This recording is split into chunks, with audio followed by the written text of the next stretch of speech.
So we are sitting down with RCC's new president, Dr. Jan Muto.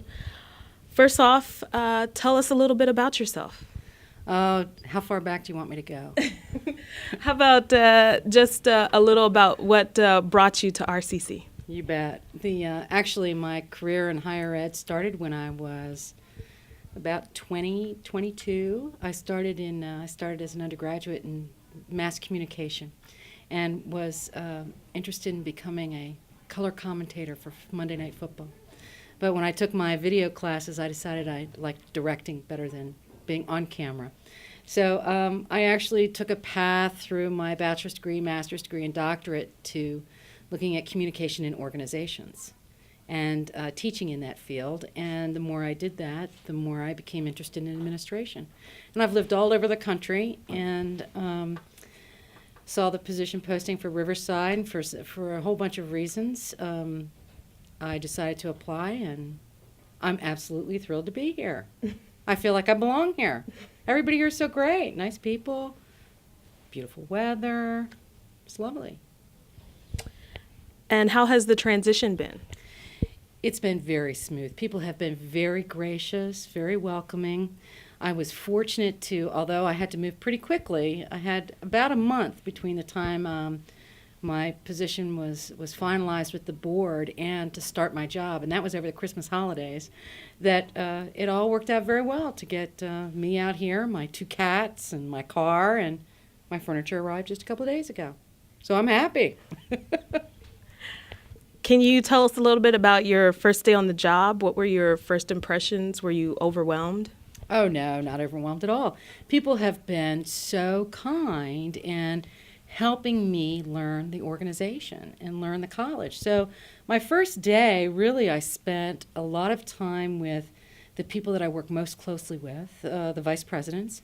Actually, the first few days were consumed with that and getting to know the college kind of from their areas of responsibility and what goals we were aiming for already and what accomplishments we had made. And it became so clear to me very quickly that this is indeed the great college I thought it was.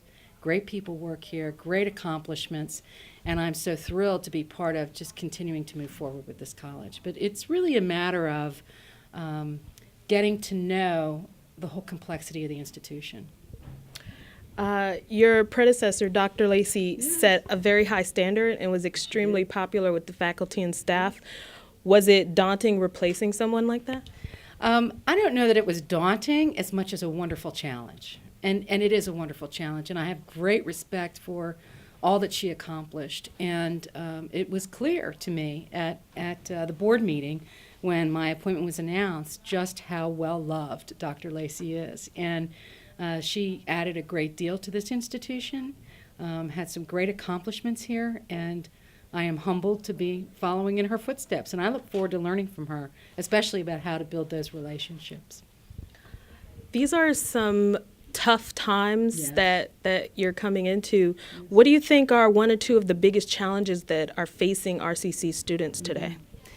Probably and it's not just students, of course, it's the entire economy that's affecting everyone, and it's very difficult in these times. And community colleges tend to be the gathering point in difficult economic times, in large part because we are seen as part of the solution, not as part of the problem, to help people develop professional skills to enter into new workforce areas that maybe they had been displaced from, ones that are no longer needed.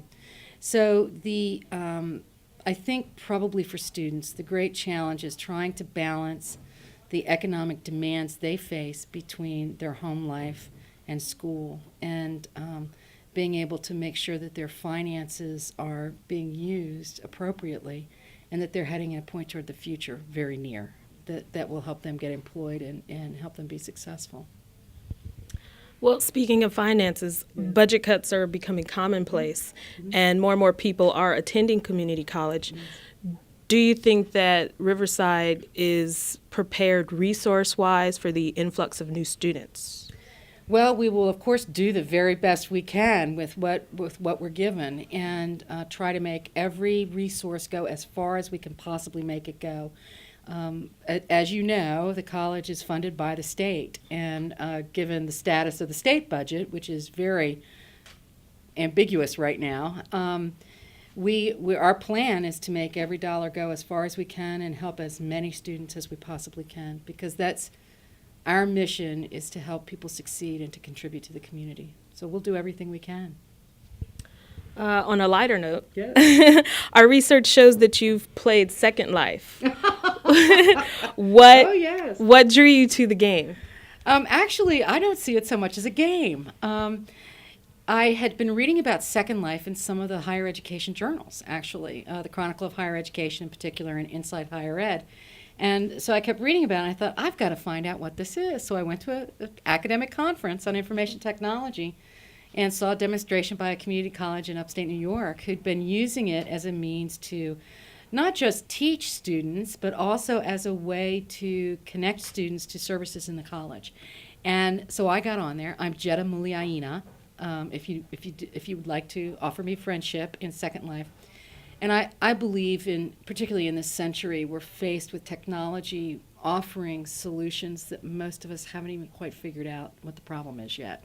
And so I'm not exactly sure all of the implications of using Second Life, but I know that they are vast, and I want to be part of that use of technology.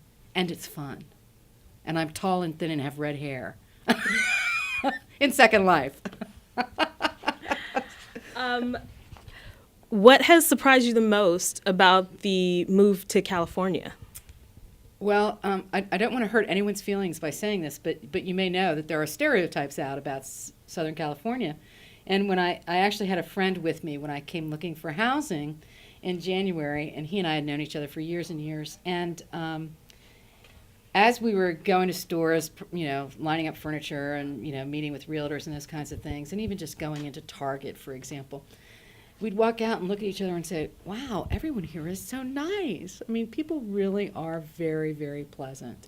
And I think I could tell that when I interviewed here. I had a good sense for how friendly and welcoming people are, and that they really believe this is much more like a small town than the size town it is. And that's been a very pleasant surprise, very pleasant. In your bio, it says that you have expertise in distance learning, new program development, and federal grant development. Which one of those areas are you most anxious to get to work on here?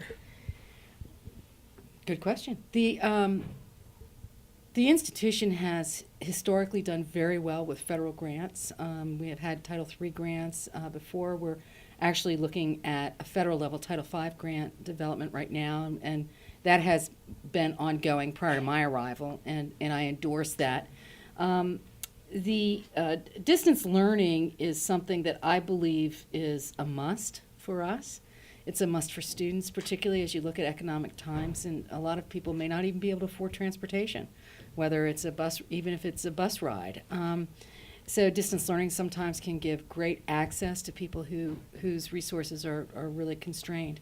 But also because distance learning provides access to types of information that you just can't do in a face-to-face setting. And I've taught using distance learning and again have felt I've only scratched the surface of what that technology can offer. New programs, I think, are particularly relevant in these economic times as we look at how is our society shifting and what kinds of jobs and careers and futures are we needing to examine. So, for example, when you look at green technologies and that entire industry and what may be surrounding, periphery jobs in that. So I'm sure the faculty in particular will be looking at all of those elements in terms of as we look at new programs and how we continue to stay on the edge for those we serve. As we start the new semester, do you have a message for the RCC community? My message is certainly not original, and I'm going to borrow from President Barack Obama, and that is, yes, we can. I mean, we should have hope. Yes, these are very difficult times, but we will, as a community college, as a community, and as a nation, we will move through them. but it will take all of us working together and not being divisive. And so my message really is, let's look to the future and plan for the future and head in that direction boldly and with great courage. Well, thank you for taking the time to sit down with us and talk with us. You're so welcome. It was my pleasure.